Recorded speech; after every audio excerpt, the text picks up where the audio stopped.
नमस्कार, आप जुड़े हुए हैं राजस्थान के सबसे बड़े Dainik Navjyoti digital news network से। जयपुर में आज क्या कुछ हुआ आप देखिए हमारे साथ। जी हां, समाचार वही जो आप देखना चाहे।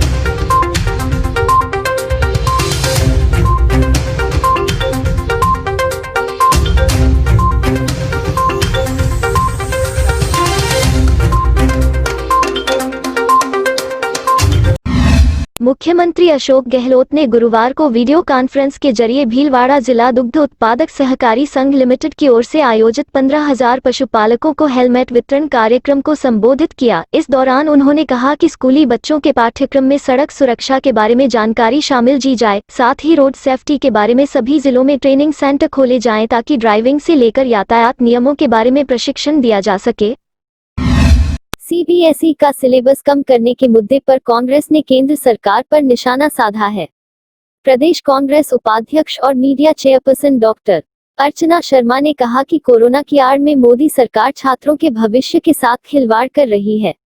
मोदी सरकार ने सिलेबस कम करने के नाम पर प्रयास किया है कि उन मूल्यों के साथ खिलवाड़ किया जाए जो छात्रों के लिए बेहद आवश्यक है और उन पर हमारा लोकतंत्र टिका हुआ है। तर्क यह दिया है कि कोरोना काल में बच्चों का बहुत सारा समय घर पर बीता है और स्कूल नहीं खुल पाए, लेकिन यह बातें छलावा हैं। कोरोना काल के चलते सीबीएसई ने अपने कक्षा 9वीं से लेकर 12वीं तक का 30% सिलेबस कम करने का फैसला लिया है। इसके साथ ही सीबीएसई ने कक्षा 9 से 12वीं तक के पुस्तकों के अंतिम चैप्टर को हटा दिया है। इनमें से कई ऐसे महत्वपूर्ण चैप्टर हैं जो भारत के इतिहास, उसकी संप्रभुता, एकता, नागरिकता, धर्मनिरपेक्षता और राष्ट्रवाद से संबंधित हैं। सीबीएसई द्वारा कम किए गए सिलेबस को लेकर अब राजनीति तेज होने लगी है। शिक्षा मंत्री गोविंद सिंह डोटासरा ने सिलेबस करने को लेकर केंद्र सरकार को आड़े हाथों लिया है। केंद्र सरकार की ओर से 1 साल पहले लागू किए गए नए मोटर व्हीकल एक्ट के संशोधित जुर्मानों की अधिसूचना राज्य सरकार ने जारी कर दी है। नई जुर्माना राशि के तहत अगर अब बिना लाइसेंस बनवाए या फिर बिना वैध लाइसेंस वाहन चलाया तो 5,000 रुपए जुर्माना देना पड़ेगा। प्रदेश में पहले यह जुर्माना 500 रुपए था। डीसीपी ट्रैफिक आदर्श सिद्धू ने जानकारी देते हुए बताया कि प्रदेश में मोटर व्हीकल एक्ट में संशोधन के बाद 36 तरह के उल्लंघन में जुर्माने की राशि बढ़ाई गई है। 7 दिनों तक पुलिस नए जुर्माने को लेकर लोगों को जागरूक करेगी। इसके बाद प्रदेश में नए नियमों से जुर्माना होगा। प्रदेश की 129 नगर पालिकाओं का कार्यकाल अगले महीने समाप्त हो रहा है। इन नगर निकाय के चुनाव को लेकर शुक्रवार को राज्य निर्वाचन आयोग ने बैठक बुलाई है, जिसमें पंचायती राज, मेडिकल और एलएसजी के अधिकारी मौजूद रहेंगे। यह बैठक राज्य निर्वाचन आयोग में ही शाम 3 बजे आयोजित होगी। इस अहम बैठक को लेकर राज्य निर्वाचन आयुक्त प्रेम सिंह मेहरा ने विभागीय अधिकारी के साथ बैठक कर चर्चा कर ली है।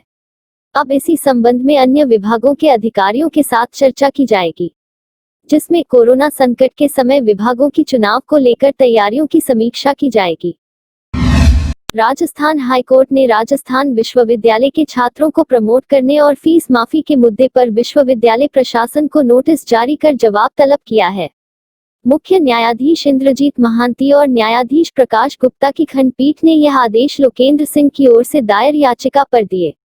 याचिका में कहा गया कि विश्वविद्यालय प्रशासन छात्रों को अस्थायी रूप से अगली कक्षा में प्रमोट कर रहा है। वहीं विश्वविद्यालय ने परीक्षा शुल्क वसूल लिया है और अब सेमेस्टर शुल्क वसूलने की तैयारी कर रहा है, जबकि कोरोना संक्रमण के चलते छात्र फीस देने में असमर्थ है। जयपुर की बहुप्रतीक्षित प्रताप नगर सेक्टर 26 स्टेट द्वारकापुरी आवासीय योजना में निर्माण कार्य लगभग पूरा होने की स्थिति में है। ऐसे में करीब 15 साल से आवास का इंतजार करने वाले लोगों को आवासों का आवंटन किया जाएगा। हालांकि पूर्व में कुछ ब्लॉक में आवासों का आवंटन किया जा चुका है, अब शेष रहे आवासों का आवंटन किया जा रहा है। इस योजना को 2005 में जब लॉन्च किया गया था, तब इसके आवासों की कीमत 2.85 लाख रुपए रखी गई थी, लेकिन अब इनकी कीमत 9। अतिरिक्त मुख्य सचिव परिवहन विभाग रोहित कुमार सिंह ने गुरुवार को सचिवालय में परिवहन विभाग के अधिकारियों की बैठक ली, बैठक में परिवहन विभाग में राजस्व बढ़ाने को लेकर चर्चा हुई। साथ ही परिवहन निरीक्षकों के माध्यम से ओवरलोड वाहनों से जुर्माना वसूली पर चर्चा करते हुए नए जुर्माना प्रावधानों को अमल में लाने पर बात हुई। जुर्माना राशि और वाहनों का फिटनेस आरसी, प्रदूषण प्रमाण पत्र अब ऑनलाइन देखने और अमल में लाने, कॉमर्शियल गाड़ियों के नंबर की नई सीरीज BS4 और BS6 वाहनों का ट्रैकिंग रिकॉर्ड, 15 साल से पुराने वाहनों पर रोक जैसे विषयों पर भी चर्चा हुई। राजस्थान रोडवेज प्रबंधन की ओर से समय पालक व्यवस्था में पारदर्शिता लागू करने के उद्देश्य से एक कदम और आगे बढ़ाकर गुरुवार को मुख्यालय में सभी 52 आगारों के एक प्रबंधक एवं एक सहायक को समय पालक से संबंधित कार्यों के प्रशिक्षण के लिए मुख्य ट्रेनर का प्रशिक्षण दिया गया। यह मुख्य समय पालक एवं समय पालक को समय समय पर प्रशिक्षण देंगे। रोडवेज MD नवीन जैन ने बताया कि राजस्थान रोडवेज में समय पालक व्यवस्था में पारदर्शिता लाने के लिए आगारों में समय पालक का कार्य करने वाले कर्मचारियों को ट्रेनिंग देने के लिए मास्टर ट्रेनरों को प्रशिक्षण दिया गया है। जयपुर एयरपोर्ट से गुरुवार को 13 फ्लाइटों का संचालन किया गया। 21 फ्लाइट के शेड्यूल में से 8 फ्लाइट रद्द रही। इसके कारण यात्रियों को परेशानी का सामना करना पड़ा। जयपुर एयरपोर्ट से स्पाइस जेट की वाराणसी, जालंधर, सूरत, अमृतसर और हैदराबाद जाने वाली फ्लाइट रद्द रही। एयर एशिया की बेंगलुरु और एयर इंडिया की दिल्ली की फ्लाइट भी रद्द रही। 27 साल पहले लगे पेसमेकर में संक्रमण होने के कारण उसे तार समेत हॉट से निकालने के जटिल केस को जयपुर शहर के डॉक्टर्स ने सफलतापूर्वक कर दिखाया। प्रदेश में पहली बार इस तरह का केस हुआ है जब मरीज को 27 साल पहले लगे पेसमेकर और तार को इन्फेक्शन होने पर बिना ओपन हार्ट सर्जरी के हृदय में से निकाला गया। लीड एक्सट्रैक्शन नामक यह प्रक्रिया इतनी जटिल थी कि तार निकालने में जरा भी चूक होती तो मरीज की उसी समय मौत हो सकती थी। इटर्नल हॉस्पिटल के डॉक्टर्स ने नई तकनीक लीड लॉकिंग डिवाइस और टाइट रेल डिवाइस की सहायता से इसे सफल बनाया। उत्तर प्रदेश के कानपुर में पिछले हफ्ते 8 पुलिसकर्मियों को घेरकर बेरहमी से हत्या करने के आरोपी कुख्यात गैंगस्टर विकास दुबे को उज्जैन में गिरफ्तार कर लिया गया है। विकास दुबे उज्जैन के महाकाल में दर्शन के लिए गया था, तभी वहां के गार्ड ने पहचाना, जिसके बाद वहां की पुलिस एक्शन में आई और उसे वहीं धर लिया।